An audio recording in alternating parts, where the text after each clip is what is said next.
Merci beaucoup, Président. Nous allons au thème de cet entretien très fructueux. Vous nous avez abrévé d'informations utiles et substantielles. Je voudrais maintenant vous demander, en termes de perspective, qu'est-ce qu'on peut retenir? Les perspectives, nous n'avons qu'une terre. Il faut travailler à préserver nos forêts, notre environnement naturel. L'être humain n'est qu'une espèce vivante parmi d'autres. Elle ne peut pas détruire à lui seul tout l'environnement qui est nécessaire pour des milliards d'espèces.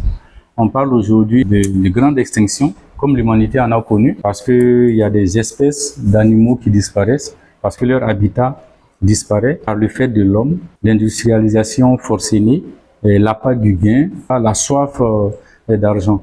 Et il y a des espèces que nous ne pourrons plus revoir. Pour la Côte d'Ivoire, pour revenir à nous, si on y prend garde, nos enfants ne verront plus des espèces emblématiques comme l'hippopotame nain, l'éléphant nain et même le chimpanzé que dans des vidéos ou dans des livres d'histoire, ce qui serait terrible. Il faut changer de perspective, changer de regard sur l'environnement. La Terre, elle vit, elle a une énergie qui est limitée et c'est ça qui est au cœur de chaque activiste environnemental. Il faut rendre vertueux le secteur du cacao, comme vous le savez, qui est d'ailleurs dans son histoire teinté d'esclavage et de racisme, hein, parce que le cacao, à l'origine, c'est une culture de rente imposée par le colonisateur, n'est-ce pas, et qui était mis en pratique par le biais du travail forcé.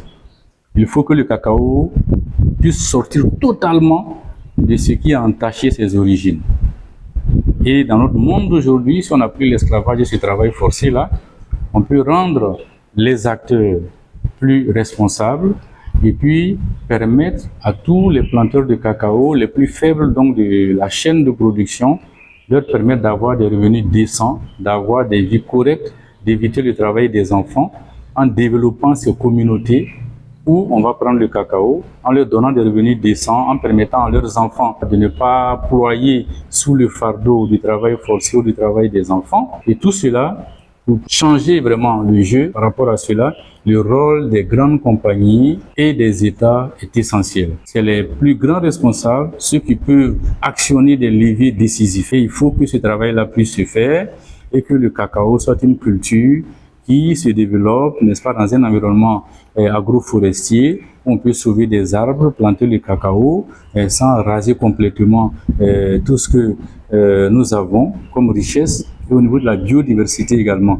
Au niveau des insectes, vous ne pouvez pas imaginer les milliers d'espèces qui disparaissent chaque année sur la Terre. Les insectes sont petits, on ne les voit pas, pourtant parmi eux, c'est un des rôles cruciaux, n'est-ce pas, pour l'environnement. Eh bien, c'est des milliers d'espèces d'insectes qui disparaissent. Il y en a même qui disparaissent avant qu'on puisse les répertorier et les reconnaître. Et ces menaces-là, ce n'est pas l'objet de notre échange du jour. Ces menaces s'étendent maintenant aux espaces marins, les tryphons marins, n'est-ce pas? Un chercheur célèbre comme le colonel Cousteau le disait, que nous sommes en train de détruire, n'est-ce pas, les tryphons marins, oui, avant même de les avoir découverts. Peut-être même y a-t-il des espèces d'hommes aquatiques qui le savent. Parce qu'on ne sait pas grand-chose des tryphons marins. Et pourtant, les océans et les mers couvrent la plus grande partie de la Terre. Quand on parle de la Terre, pour ceux qui sont allés dans l'espace et les images que nous en avons, des planètes bleues, c'est bien pour cela. Les terres émergées ne sont pas du tout, c'est une portion congrue, hein, n'est-ce pas, quand on regarde la Terre.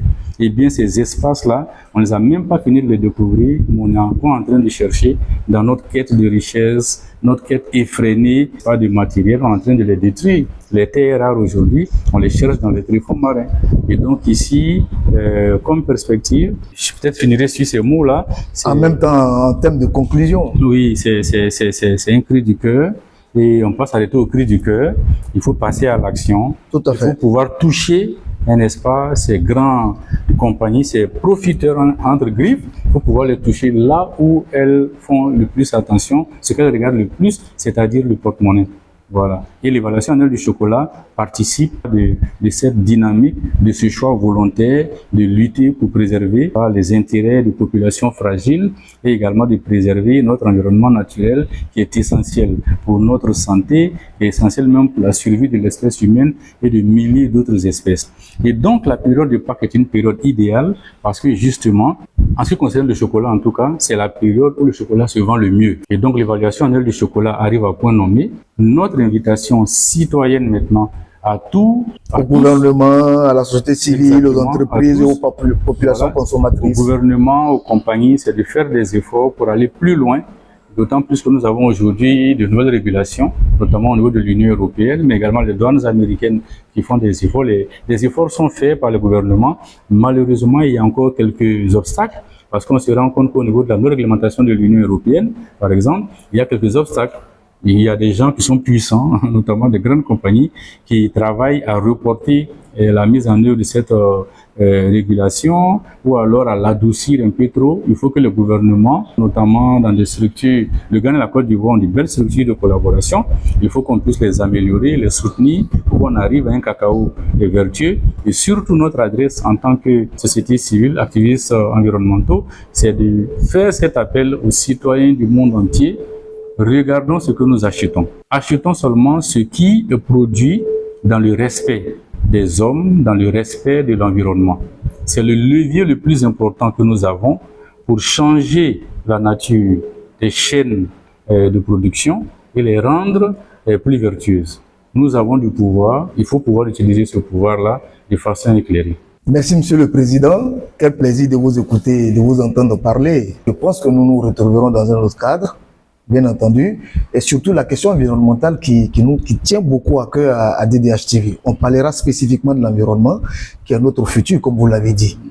Ok, merci d'avoir répondu à notre appel. Merci, M. Latif. Félicitations à DDH TV. Je pense qu'il faut reconnaître l'effort que vous faites avec des moyens relativement limités, n'est-ce pas, pour poser des pas très importants. Ça, c'est une action citoyenne à encourager, n'est-ce pas? Le travail de sensibilisation, d'éducation que vous faites et la façon dont vous le faites fait que nous ne doutons pas du tout de l'ampleur que DDH TV pourra prendre. Et donc, c'est l'occasion ici à tous ceux qui ont des rêves vertueux de les encourager à soutenir des initiatives dans le genre de ce que vous faites. Merci beaucoup. Merci pour cet entretien. Merci. Et comme on dit en Côte d'Ivoire, nous sommes ensemble pour avancer. Tout le plaisir est pour nous. Merci beaucoup.